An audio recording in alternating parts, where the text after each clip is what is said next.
잠언 10장 11절에서 32절 함께 읽었습니다. 10장부터 잠언의 본론이다 그랬죠. 9장까지 1장부터 9장까지가 잠언의 서론입니다. 잠언의 서론의 주제는 여호와를 경외하는 것이 지혜의 근본이다, 그렇게 말씀을 했고요. 10장부터는 우리의 삶의 실제적인 영역, 구체적인 그 모든 영역 가운데 여호와를 경외하는 사람, 그 지혜자가 어떻게 살아가는지 그 구체적인 예들을 말씀하고 있는 것입니다.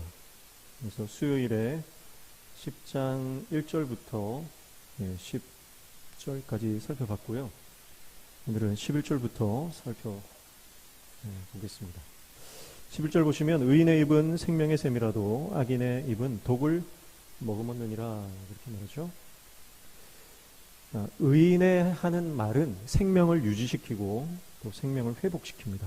반대로 악인의 입은, 독이라고 하는 것은 원어적으로 폭력이에요. 그러니까 악인의 입은 굉장히 폭력적이고 파괴하는 입이라는 거예요. 그러니까 두 가지 말이 있습니다. 하나는 생명을 살리는 말이 있고 하나는 생명을 죽이는 말이 있어요. 오늘 우리 입에서 나오는 말들이 생명을 죽이는 말, 파괴적인 말, 그리고 사람들에게 상처를 주는 말을 한다면 나는 여호와를 경외하는 자가 아니다라고 하는 것입니다.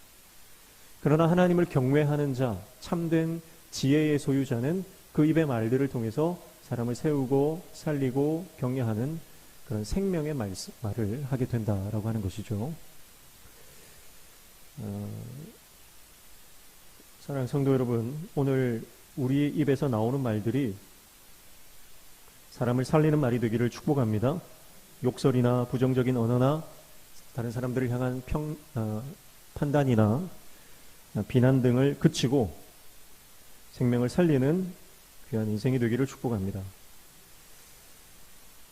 그래서 이 말 때문에 많은 사람이 죽습니다. 말이 별것 아닌 것 같아도 말 때문에 많은 사람들이 죽어요. 그래서 이 악성 댓글, 이것 때문에 특별히 유명인들은 굉장히 큰 상처를 받고 삶을 살아갈 의욕을 잃어버립니다. 몇 마디 말이 그렇게 되는 거예요. 그래서 몇 마디 말이 굉장히 힘이 있습니다. 아내가 이런 말 하지 말라고 했는데 저도 유튜버로서 댓글을 이렇게 보면요, 그 댓글 하나하나가 굉장히 이게 파급력이 있어요. 좋은 댓글 하나가 하루 종일 기분 좋게 하기도 하고요, 이 악플이 굉장히 하루 종일 사람의 마음을 상하기도 합니다. 우리가 아침에 집을 나설 때 누군가가 한마디 한 것 때문에 하루 종일 속이 상하고 마음이 뒤집어지는 수도 있는 거예요. 근데 정말 내가 살아갈 의욕이 없고 마음이 다운되어 있을 때 뜻밖의 어떤 위로의 한마디가 나에게 큰 위로가 되고 힘이 되는 경우도 있는 거예요. 그래서 말 한마디가 별것 아닌 것 아닙니다. 그 말이 사람을 살리기도 하고 죽이기도 한다. 그 생각을 가지고 그 근원은 어디입니까? 결국은 여호와 경외함입니다. 그래서 우리가 1장부터 9장까지 잘 이렇게 읽으신 분들은요, 내 안에 정말 하나님을 두려워하고 여호와를 경외하는 마음이 있는가를 끊임없이 살펴야 되고요. 그리고 내 모든 삶의 영역 가운데 그 하나님 경외함의 태도, 그게 있는가. 그래서 내가 말 한마디 할 때 하나님이 다 듣고 계신다는 생각을 하셔야 됩니다. 내가 한마디 하는 것이 그저 시간 지나면 잊혀지는 게 아니라 하나님께서 다 듣고 계시다는 생각으로 한마디 한마디를 내뱉어야 하는 것이죠. 그래서 오늘 하나님 앞에서 여호와를 경외함으로 우리 입술의 말을 잘 제어할 수 있는 저와 여러분 되시기를 축복합니다. 12절에 보면 미움은 다툼을 일으켜도 사랑은 모든 허물을 가리느니라, 이렇게 말씀하죠. 폭력이 악인들의 입에서 나오는 말들이 폭력적으로 사람들을 죽이는 반면에 사랑은 모든 허물을 가린다 그렇게 말씀을 하고 있어요. 그래서 사랑은 허물을 덮어주는 겁니다. 허물이 보일 때 그것을 덮어주는 것, 그것이 하나님께서 기뻐하시는 거죠. 허물이 보인다고 그것을 드러내지 마시고요. 그 상처를 건드리지 마십시오. 그 상처를 덮어주는, 그 상처에 새살이 돋게 하는 인생이 되기를 축복합니다. 13절에 명철한 자의 입술에는 지혜가 있어도 지혜 없는 자의 등을 위하여는 채찍이 있느니라 이렇게 말씀하죠. 결국은 이 명철한 자의 입술, 그의 하는 말이 결국은 어떻게 돌아오느냐, 이 지혜 없는 자, 어리석은 자들은 결국은 그가 내뱉은 모든 말들을 통해서 또 자기가 그 채찍을 맞습니다. 하나님의 채찍이 그 미련한 자의 등에서 발견이 됩니다. 그래서 내가 한 말이 채찍이 되어서 나에게 돌아온다. 그걸 명심해야 할 줄로 믿습니다. 그리고 14절에 지혜로운 자는 지식을 간직하거니와 미련한 자의 입은 멸망에 가깝다. 이렇게 말씀하죠. 지혜로운 자는 지식을 축적합니다. 지식을 끊임없이 축적하고 그 지식, 하나님의 말씀이죠. 하나님의 말씀의 소중함의 가치를 압니다. 그래서 내 삶에 사전이 있다면 그 사전에 믿음의 언어들로 하나님의 은혜로 채워나가는 거예요. 차곡차곡 채워나갑니다. 그래서 결국 나중에 우리 인생의 마지막에 내 삶의 어떤 일기장이 있을 거예요. 그 일기장을 나도 모르는 일기장이 있습니다. 하나님께서 그것을 다 끄집어냈을 때 내 삶의 일기장에 쓰여진 것들이 하나님의 말씀, 은혜, 믿음의 언어들, 그런 것들로 깨알같이 새겨져 있으면 그것이 영광이 되는 거죠. 그런데 우리 인생의 한 페이지 한 페이지를 부정적이고 또 악의적이고 또 비난하고 정죄하는 것들로 채워져 있으면 나중에 우리 인생을 끄집어내서 그 일기장을 이렇게 펼쳐볼 때 얼마나 부끄럽겠습니까? 모든 것은 드러나게 되어 있습니다. 결국 하나님 앞에서 다 드러나기 때문에 감추어질 수 있다고 생각하지 마시고요. 내 삶의 한 페이지 한 페이지를 믿음으로 채워나가시기를 축복합니다. 그래서 해야 할 말과 하지 말아야 할 말을 분별하는 것이 지혜입니다. 그러니까 말하실 때 내가 이 말을 해도 되는지 아니면 해서는 안 되는지 한 번 더 생각하고 하나님 주시는 지혜로 잘 분별할 수 있기를 바랍니다. 그래서 미련한 자의 입은 멸망이다. 미련한 자의 입은 멸망에 가깝다. 결국은 점점 그 멸망으로 가까이 나아가는 거예요. 15절 부자의 재물은 그의 견고한 성이요 가난한 자의 궁핍은 그의 멸망이다. 이렇게 말씀하죠. 이제 잠언에서 말하는 것은 예외적인 규범이 아닙니다. 지금 이 잠언에서 말하는 부는요 하나님의 복으로서 이해되는 겁니다. 하나님께서 인생의 어떤 법칙들을 만들어 놓으셨는데, 질서를 만들어 놓으셨는데 성실히 일하고 부지런히 살면 부자가 되게 하신다라고 하는 것이 잠언이 전제하고 있는 그 지혜의 틀입니다. 그런 식으로 이해를 하셔야 돼요. 그러니까 부자의 재물이 그의 견고한 성이다라고 하는 것은 부자의 재물, 누가 부자가 됩니까? 하나님을 의지하고 성실히 부지런히 사는 사람들은 부자가 된다 그렇게 말했어요. 그러니까 여기에서 부자의 재물은 의인을 말하는 거죠. 의인의 재물은 견고한 성이다. 우리의 삶에 성실하고 또 바른 삶의 태도들, 지혜를 붙드는 사람들은 그것이 무너지지 않는다는 거예요.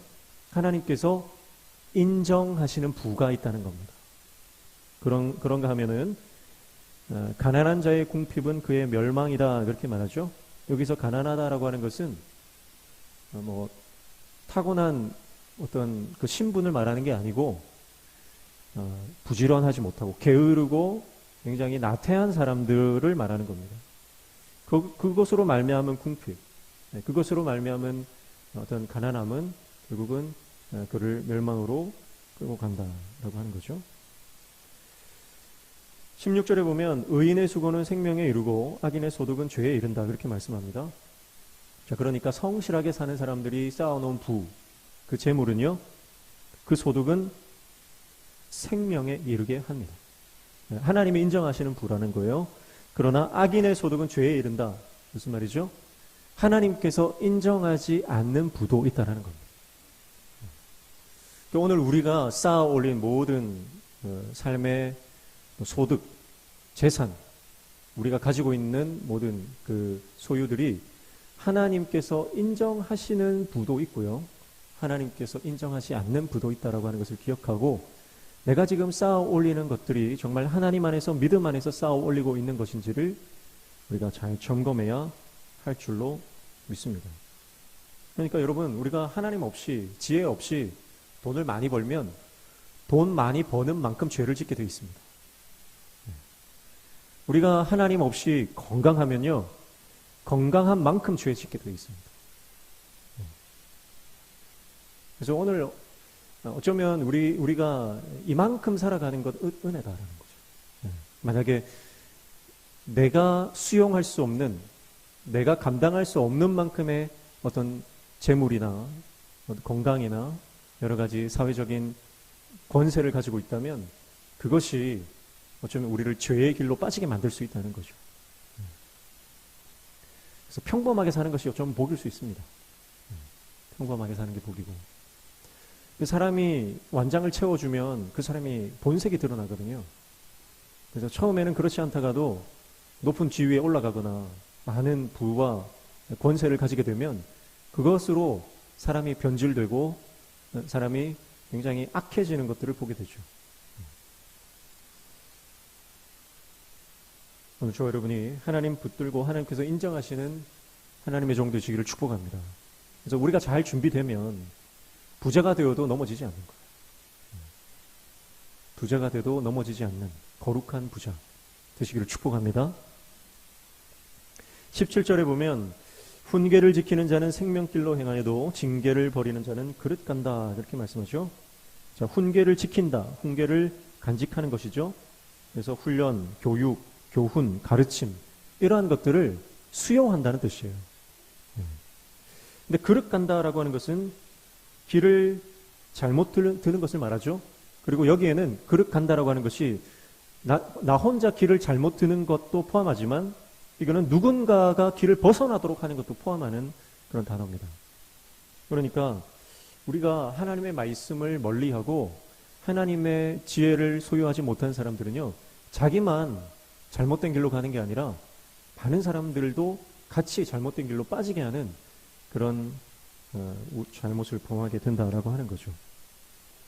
목사가 바른 말씀을 전하지 않고 목회를 제대로 하지 않으면 성도들을 말씀으로 이끌 수가 없습니다. 그러니까 혼자만 잘못된 길로 가는 것이 아니라 많은 영혼들을 같이 잘못된 길로 빠지게 만드니까 이게 얼마나 큰 잘못입니까? 교회 직분자가 직분을 받았는데 하나님 말씀과 멀어진 삶을 살아간다면 여러분 그 직분이 오히려 저주가 되고 그 직분 때문에 많은 사람들이 또 잘못된 길로 빠질 수 있다는 거죠. 가정의 가장이 교회 중직인데 자녀들이 볼 때에 교회 직분자답지 않고 하나님과 동행하지 않는 삶을 살면 자녀들이 그 부모님 때문에 하나님을 떠나는 일들이 일어나는 겁니다. 많은 목회자 자녀들이 교회를 나오지 않습니다. 왜냐하면 아버지가, 어머니가 목회자인데 목회자가 저렇게 산다면 나는 하나님 없다고 믿는 거예요. 유기성 목사님 아시죠? 유기성 목사님은 그 자녀가 하나님이 잘 느껴지지 않는데 하나님을 믿기가 참 힘든데 우리 아버지를 보니까 하나님 계신 것 같다. 우리 아버지를 보니까 하나님 반드시 살아계신 것 같다. 그래서 하나님께 돌아오는 거죠. 여러분, 우리가 영향력이 있는 삶을 살아가거든요. 우리는 크거나 작거나 다 영향력을 발휘하면서 살아갑니다. 그래서 내 영향력 안에 있는 사람들은 반드시 나의 영향을 받게 되어 있어요. 그래서 내가 하나님 앞에서 바른 믿음을 가지고 지혜롭게 성령님과 동행하는 삶을 살아갈 때 내 영향력 안에 있는 나의 자녀들이나 내 남편이나 아내나 우리 구역 식구들이나 우리 교인들이 나를 통해서 하나님께로 인도되어지는, 말씀으로 인도되어지는 역사가 일어나기를 축복합니다. 내가 바로 서 있지 못하면요, 내가 그들에게 악한 영향력을 미칠 수 있다고 하는 것이죠. 18절에 미움을 감추는 자는 거짓된 입술을 가진 자요, 중상하는 자는 미련한 자니라, 그렇게 말씀합니다. 감춘다라고 하는 것은 거짓되다라고 하는 뜻이에요. 그래서 미워하는데 마음속으로는 저 사람이 미운 거예요. 근데 그 미움을 감추고 있습니다. 그러면서 앞에서는 위하는 척, 좋아하는 척 하다가 돌아서면 어떻게 하는 거예요? 돌아서면 다른 사람들에게 그 사람에 대한 중상모략을 하는 겁니다. 그게 미움을 감추는 자, 거짓된 입술을 가진 자입니다. 그래서 그런 사람은 중상하는 자라고 그러죠. 중상하는 자. 그래서 앞에서 하는 태도와 뒤에서 하는 태도가 다른 겁니다. 중상이라고 하는 것은 근거 없는 말을 하는 거예요. 중상. 여러분, 어떤 사람에 대해서 또 어떤 상황에 대해서 여러분 내가 분명하게 그 사건의 전말 그리고 그 사건의 배후를 알기 전에는 함부로 말해서는 안 됩니다. 내 느낌을 가지고 그것이 사실인 양 얘기해서는 안 됩니다. 그게 중상이 되는 거예요. 근데 우리가 사실은 내 느낌, 내 생각대로 말하는 경우가 굉장히 많거든요. 근데 나중에 뚜껑을 열어놓고 보면 그게 아닌 경우가 굉장히 많아요. 그래서 여러분, 내 감정을, 내 생각을 신뢰하지 마십시오. 내가 그렇게 생각이 돼도 실제로는 뚜껑을 열어보니까 내 생각과 전혀 다른 경우들이 얼마나 많습니까? 교회라는 곳이요, 앞에서 누가 의자 삐걱거리면 중간에서는 방구 꼈다 그랬고요, 맨 뒤에서는 똥 쌌다 그러는 게 그게 사람 모이는 곳이, 교회도 다르지 않습니다. 내 생각이 가미되고 내 생각이 포함이 되면 본질과 다른 이야기들이 점점 더 많아지는 거예요. 그래서 누군가에 대한 이야기가 들리거나 또 교회의 어떤 상황에 대한 이야기가 나에게 들릴 때 여러분, 내 턴에서, 내 차례에서 그것을 멈추는 것이 지혜입니다.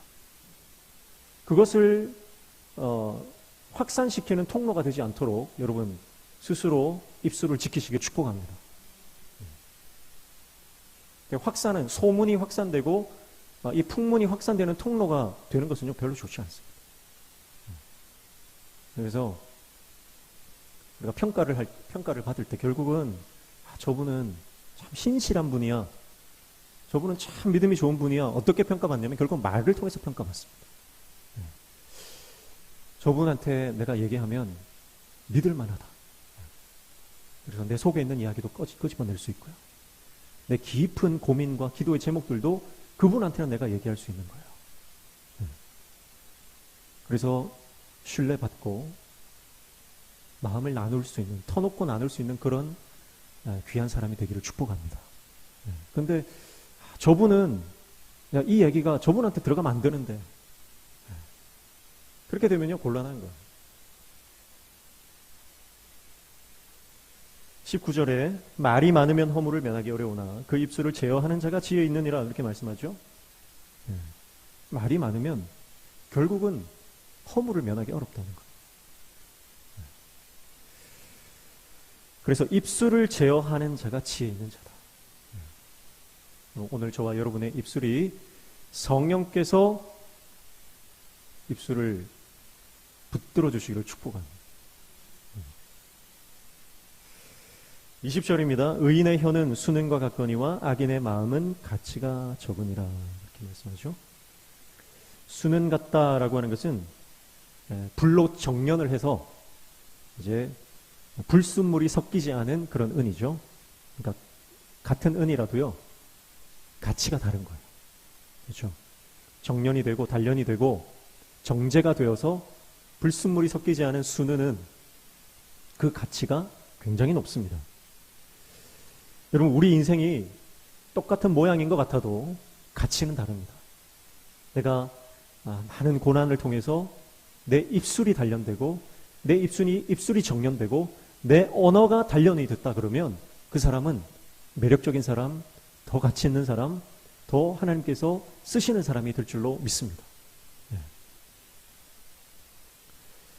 21절에 의인의 입술은 여러 사람을 교육하나 미련한 자는 지식이 없어 죽느니라, 그렇게 말씀하죠. 자, 의인의 입술, 여러 사람을 교육한다, 그렇게 말하죠. 여기서 교육한다라고 하는 것은 목자가 양을 지키는 것처럼 돌보는 목양의 의미가 있습니다. 단순히 뭘 가르치는 교육이 아니고요. 여기서 말하는 교육은 목회, 목양한다는 뜻이에요. 그러니까 생명을 살린다는 뜻이고 영혼을 자라게 한다는 뜻이고 그 삶을 윤택하게 한다는 뜻이 여기 담겨 있어요. 뭐가 그렇게 한다고요? 입술이, 말이요. 말 한마디로 천냥빚 갚는 게 그게 그냥 속담에 머무르는 게 아니라 실제로 우리의 말은 많은 영혼들을 살리고 성장시키는 도구가 되는 것입니다. 그러나 미련한 자는 어떻게 되나요? 지식이 없어 죽는다. 지식이 없어 죽는다. 지식이 없다는 것은 마음이 결핍되어 있다는 뜻이에요. 마음이. 그래서 마음이 결핍되어서 결국은 죽음에 이르게 된다라고 하는 것이죠. 그래서 오늘 저와 여러분이 하나님께서 우리에게 주신 직분들 있잖아요. 그 직분들을 가지고 내가 목양한다, 이렇게 생각하셔야 돼요. 목양한다. 구역장들은 구역원들을 목양하는 사람입니다. 단순히 구역원들 출석 체크하는 그 정도가 아니에요. 내가 구역장이 됐다는 것은 내가 그 구역원들, 구역 식구들 한 사람 한 사람을 말씀으로 목양한다, 그렇게 생각하시면 돼요. 그게 하나님 주신 구역장의 사명입니다. 권찰도 마찬가지고요.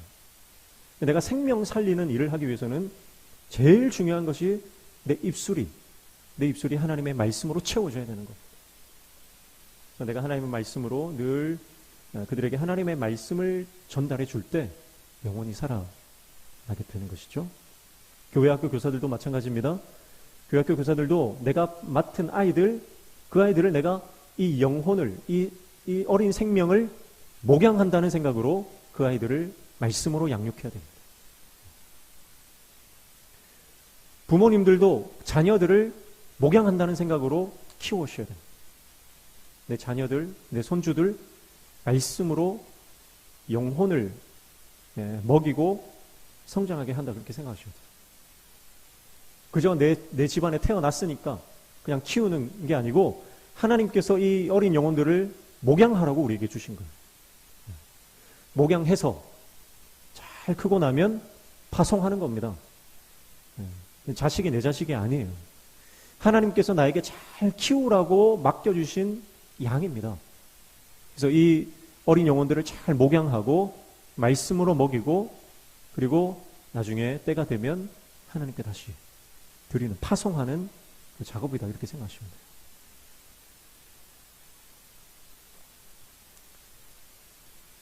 자, 계속해서 말씀했죠. 입에 대해서, 말에 대해서, 입술에 대해서. 지금 여러분 보십시오. 11절부터 21절까지 끊임없이 말에 대해서 이 말이 얼마나 중요한지 굉장히 많은 부분을 다루고 있는 것을 보게 됩니다. 오늘 저와 여러분의 입술이 믿음의 언어, 긍정의 언어, 사람을 살리고 영혼을 회복시키는 지혜로운 입술이 되기를 주님의 이름으로 축복합니다. 22절에 보니까 여호와께서 주시는 복은 사람을 부하게 하고 근심을 겸하여 주지 아니하시느니라, 그렇게 말씀하죠. 자, 하나님의 복, 여기서 말하는 복은 물질적 풍요로움을 말하는 겁니다. 근데 이 물질적 풍요로움은요, 두 가지 측면이 있어요. 어떤 사람은, 세상의 부자들은요, 돈 때문에 걱정을 합니다. 왜 돈 때문에 걱정하냐면 이 돈을 지켜야 되니까. 이 돈을 도둑 맞으면 어떡할까? 옛날 사람들은 지금처럼 뭐 은행이 있다든지 아니면 그 금고가 있다든지 그런 게 없어가지고 방바닥에 묻어 놓든지 밭에 땅을 파서 묻어 놓든지 그렇게 하죠. 그러니까 늘 걱정이 되는 거예요. 늘. 누가 파가면 어떡하나? 누가 훔쳐가면 어떡하나? 부자긴 부자인데 여러분 이 부가 언제 사라질지 몰라서 늘 걱정하고 두 발 뻗고 못 자는 거죠. 오늘날도 마찬가지입니다. 오늘날 뭐 예금을 잘 은행에 맡겨놓았다고 해서 다 발 뻗고 자느냐? 그렇지 않습니다. 뭐 은행들 파산하고 넘어가는 거 보십시오. 한순간에 무너지는 것이 우리 인생이거든요. 그래서 높이 쌓아 올리면 올릴수록 불안한 것이 우리 인생입니다. 그런데 하나님이 주신 부는 그렇지 않다는 거예요. 하나님은 하나님께서 주시는 복은요, 부를 주시는데, 부하게 하시는데 근심을 겸하여 주지 않는다는 거예요. 그러니까 하나님이 주시는 이 물질적 풍요는 평안 가운데 주시는 거예요. 여러분, 하나님께서 주시는 이 평강 가운데 누리는 우리 삶의 풍요로움을 누리시기를 축복합니다. 23절에 미련한 자는 행악으로 낙을 삼는 것 같이 명철한 자는 지혜로 낙을 삼느니라 그렇게 말하죠. 자, 낙이 있어요. 두 가지 낙이 있습니다. 첫 번째는 미련한 자가 행악으로 낙을 삼는 그 낙이 있어요. 즐거움이에요. 그러나 두 번째 낙은 뭐죠? 명철한 자가 지혜로 누리는 낙입니다. 자, 지혜, 즐거움에도 질적인 차이가 있다는 거예요. 즐거움에도 질적인 차이가 있다는 것입니다. 단순한 쾌락이 있고요, 영원한 즐거움이 있습니다. 일시적인 그런 즐거움이 있는 반면에 끝나지 않는 지속적인 가치 있는 즐거움이 있다라고 하는 거죠. 여러분, 예수 안에만 영원한 즐거움이 있는 줄로 믿습니다. 영원한 즐거움은 예수 안에만 있습니다. 그래서 세상 쾌락을 쫓아 살면 그것은 굉장히 일시적이고요, 굉장히 자극적이기 때문에 다음에는 그만한 즐거움을 얻을 수가 없습니다. 그래서 강도가 점점 세져야 돼요. 그래서 점점 드라마가요, 처음에는 굉장히 순수하죠. 순수한 드라마. 옛날에는 얼마나 마음 따뜻해지는 연속극들이 많았습니까? 그런 걸 보면 참 즐거워요.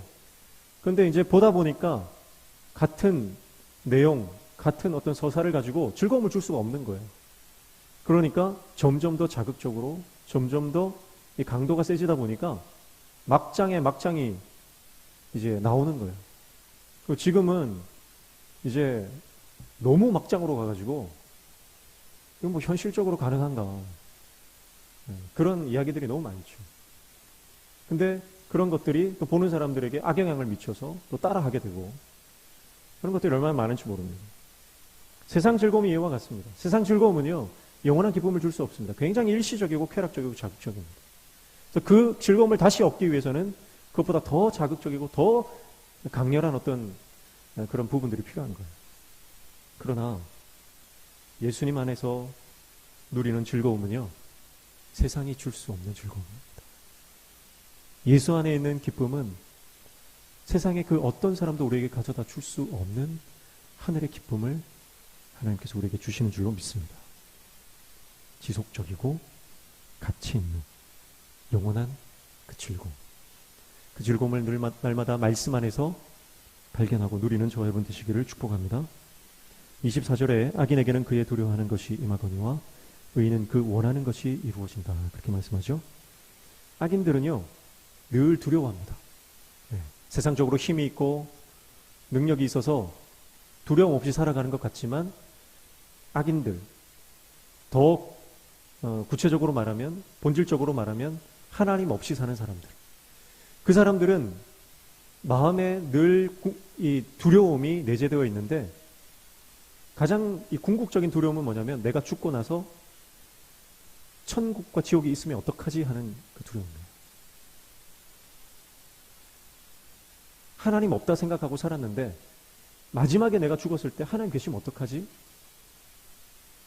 그 두려움이 믿지 않는 사람들에게는 다 있어요. 없는 것처럼 말하고 없는 것처럼 행동하며 살아가지만 죽기 직전에 그게 나옵니다. 그래서 하나님을 인정하지 않고 사는 사람들도 마지막에는 하나님을 두려워하고 죽습니다. 그리고 악인들은 그가 쌓아놓은 모든 부와 명예와 세상 권력들이요, 사실은 하나님께서 인정하지 않는 것들이기 때문에 언제 파산할지, 언제 하나님께서 이 갚으실지에 대한 두려움에 늘 빠져 있습니다. 그러나 의인들의 간절한 희망은 주님 안에서 반드시 이루어진다는 거예요. 25절에 회오리 바람이 지나면 악인은 없어져도 의인은 영원한 기초 같으니라. 의인은 영원한 기초, 영원한 기초에 있기 때문에 모든 것을 휩쓸어버리는 파괴적인 폭풍의 위력에도 동요되지 않는, 흔들리지 않는 삶을 살아가게 되는 줄로 믿습니다. 그래서 한번 바람이 확 불고 나면요, 진짜인지 가짜인지가 드러납니다. 한번 바람이 불고 나면 영원한 기초이신, 영원한 반석이신 예수 그리스도를 붙들고 살아가는 사람은 흔들리지 않고 그 자리에 견고히 서 있다라고 하는 것이죠. 의인은 영원한 기초 같으니라. 저는 오늘 말씀 준비하면서요, 의인은 영원한 기초다, 의인은 영원한 기초다, 이 말씀이 너무 제 마음에 와닿더라고요. 여러분, 오늘 저와 여러분이 예수 그리스도를 붙드는 영원한 기초가 되는 그런 삶을 살아가기를 축복합니다. 26절에 게으른 자는 그 부리는 사람에게 마치 이의 식초 같고 눈에 연기 같으니라, 이렇게 말하죠. 재밌는 표현이죠. 이의 식초 같다. 이가 시릴 때 얼마나 고통스럽습니까? 이 시린 만큼 또 고통스러운 것도 별로 없잖아요. 시린 이에다가 식초를 부어가지고 그 고통은 이루 말할 수가 없겠죠. 그리고 눈에 연기 같다. 그리고 눈에 그 장작불을 막 피우는데 그 연기가 내 눈에 확 들어온다 생각해 보십시오. 얼마나 괴롭습니까? 눈과 이라고 하는 것은 굉장히 예민한 부분이기 때문에 조그만한 어떤 고통에도 굉장히 우리를 통증이 말할 수가 없거든요. 자, 게으른 자가 그렇다는 거예요. 게으른 자. 게으른 자는 그 부리는 사람의 이 너무 마음에 이 골칫거리가 된다라고 하는 것이죠. 일을 맡겨도 도움이 되지 않고 오히려 일을 크게 만들어 버리는 사람들. 그런 사람들이 게으른 사람이죠. 27절에 여호와를 경외하면 장수하느니라. 그러나 악인의 수명은 짧아지느니라. 이렇게 말씀합니다. 여호와 경외가 장수로 이어지는 것은 바로 이 장수라고 하는 개념은 잠언에서는 하나님 주시는 복의 개념이기 때문에 그렇습니다. 그래서 어쩌면 우리가 여호와를 경외하는 것이 장수로 이어진다라고 하는 것은 하나님을 경외하기 때문에 우리 삶에, 우리 인생에 악영향을 미치는 것을 멀리하게 된다는 거예요. 그러니까 악인들은 어떻습니까? 쾌락적인 것을 추구하기 때문에 어떤 잘못된 그 성관계, 그런 것들로 성병이 걸린다든지 아니면 술로 인생을 탕진한다든지 그런 내 인생을 낭비하게 만드는 그런 쾌락적인 것들, 그런 것들로 인해서 몸과 마음이 망가지는 것이죠. 그러나 하나님을 경외하는 사람, 하나님을 경외하는 사람이 그런 이방 여자의 집에 가겠습니까? 하나님을 경외하는 사람이 내 몸이 망가지도록 술을 먹겠습니까? 하나님을 경외하는 사람이 내가 폐병이 걸릴 만큼 담배를 펴대겠습니까? 결국은 이 장수라고 하는 개념이 결국은 하나님을 경외함. 그래서 내 인생 가운데 하나님이 기뻐하지 않는 것들은 내가 멀리하면서, 그래서 하나님께서 주신 몸을 잘 관리하기 때문에 그래서 내가 장수한다. 그런 측면이 있는 거예요. 지난번에도 말씀드렸지만 암을 예방하기 위해서 가장 기본적인 것들만 지켜도 30%는 예방이 된다 그러잖아요. 근데 만약에 내가 그 30% 술, 담배, 육류, 탄 거, 이런 거 먹는 것이 암을 예방하는데 30%의 도움이 된다면 여러분, 내가 하나님께서 주신 이 육체를 잘 관리하는 것은요, 어쩌면 당연한 거잖아요.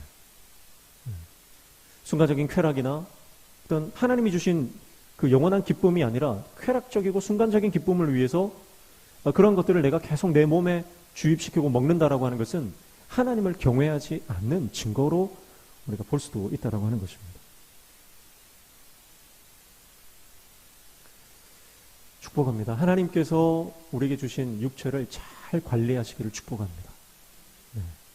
그래서 하나님 주신 이 육체를 내가 잘 관리하는 것, 이게 굉장히 중요합니다.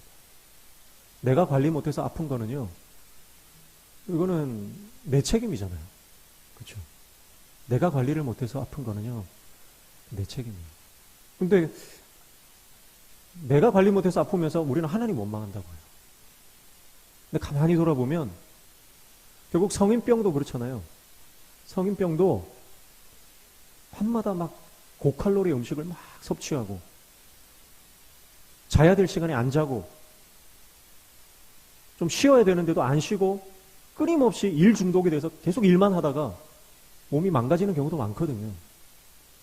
과도한 욕심을 부리는 것이 어쩌면 우리의 수명을 단축시키고요. 이 땅의 즐거움을 추구하는 것이 우리의 몸을 망가뜨릴 수 있다라고 하는 것이죠.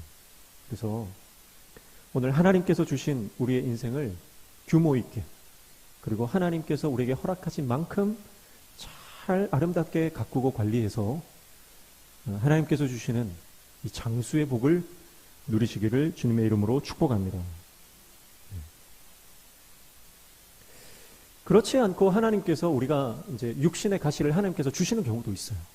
사도 바울에게 육신의 가시를 주신 것처럼, 그러니까 모든 병이 내가 관리를 잘못해서 그런 건 아니거든요. 하나님께서 때로는 은혜를 알게 하기 위해서 우리에게 병을 주시는 경우도 있어요. 사도 바울도 누구는 간질이다 그러고 누구는 안질이다 그러고, 제가 볼 때는 사도 바울은 머리부터 발끝까지 안 아픈 데가 없었던 사람으로 봐요. 종합병원이죠. 근데 그만큼 아픈 데가 많으니까 하나님의 은혜가 더 크게 느껴져요. 그래서 아픈데 하나님의 은혜를 더 절감하는 사람이 있고요. 아프니까 원망만 하는 사람도 있어요. 오늘 저와 여러분이 우리 인생 가운데 하나님 주신 육신의 가시들이 있을 때 그 육신의 가시를 통해서 더 큰 하나님의 은혜와 사랑을 경험할 수 있는 저와 여러분 되시기를 축복합니다.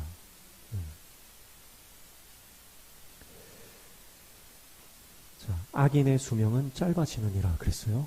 악인의 수명은 짧아지느니라. 저는 오늘 우리 성도들, 모든 우리 성도님들이 하나님께서 정해주신 수명까지 다 살아가시기를 축복합니다.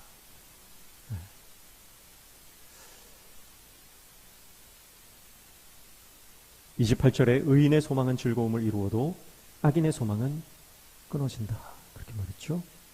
자, 결국 의인의 소망, 의인이 하나님을 경외하는 그 사람의 소망은 기쁘게 이루어지지만 악인들의 소망은 사라지고 만다라고 하는 거죠. 경외함은 두려움이잖아요. 근데 재밌는 것이 하나님을 두려워하면 기쁨으로 이어지고요. 하나님을 두려워하지 않으면 기쁨이 사라진다. 그런 개념이에요. 그러니까 진정한 기쁨으로 가려면 두려움의 과정을 거쳐야 돼요. 진정한 기쁨으로 가려면 하나님을 두려워하는 그 두려움을 통과해야 됩니다.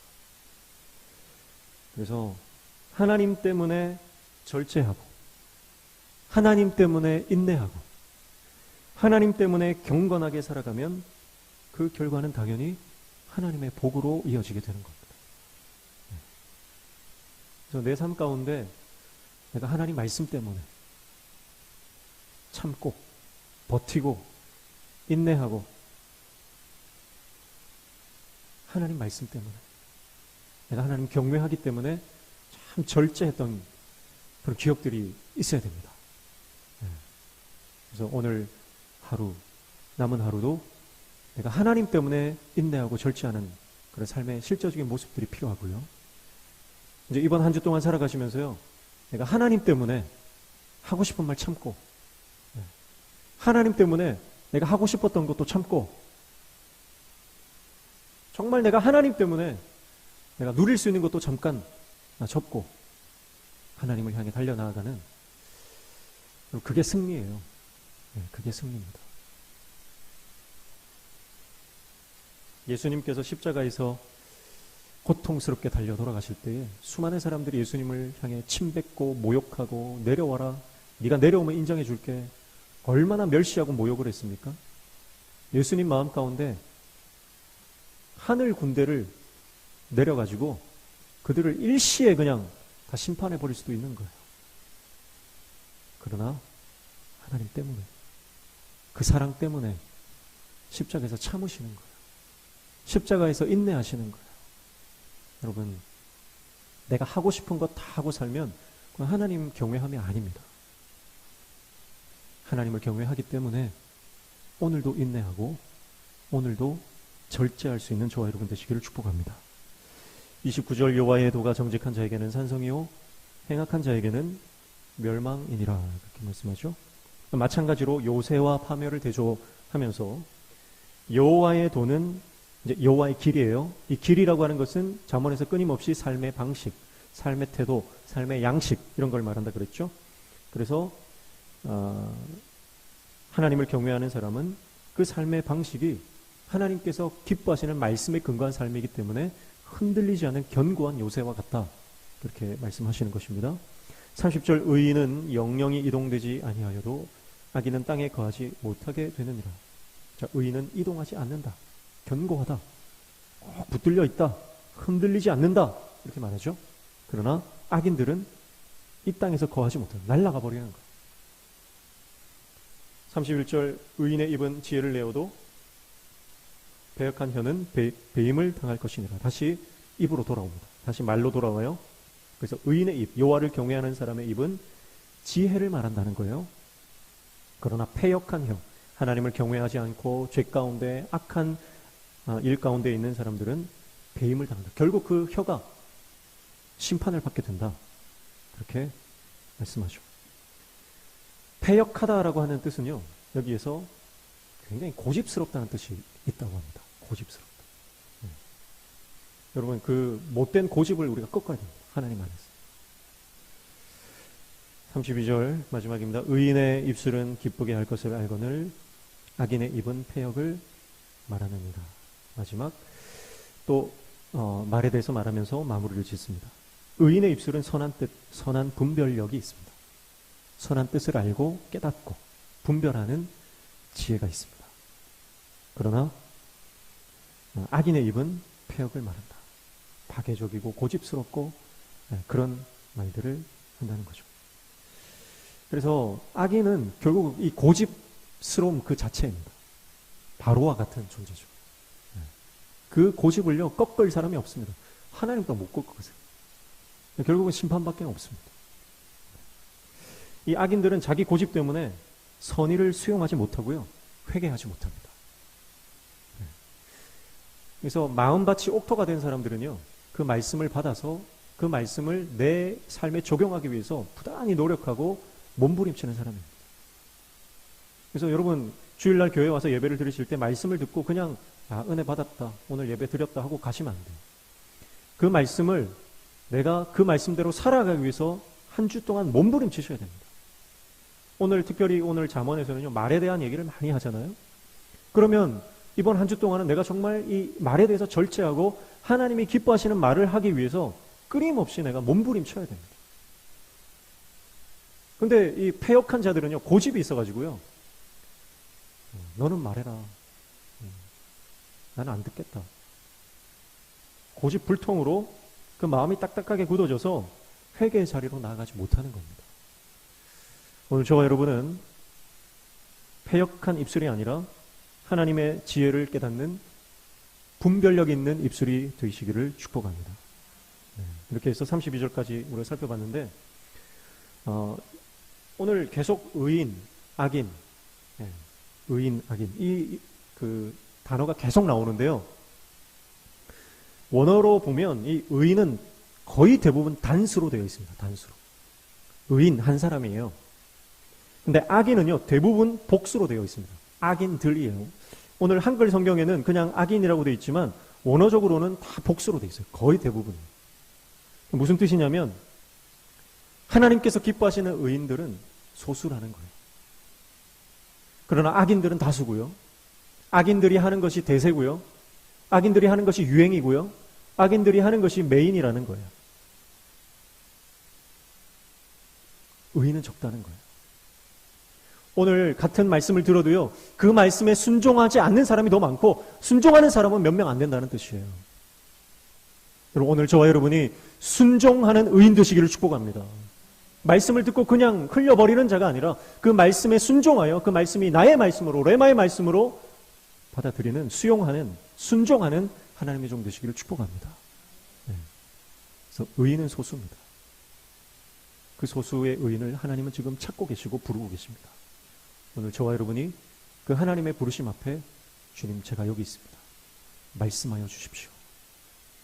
그렇게 주님께 두 손 들고 나아갈 수 있는 하나님의 종 되시기를 주님의 이름으로 축복합니다. 찬양.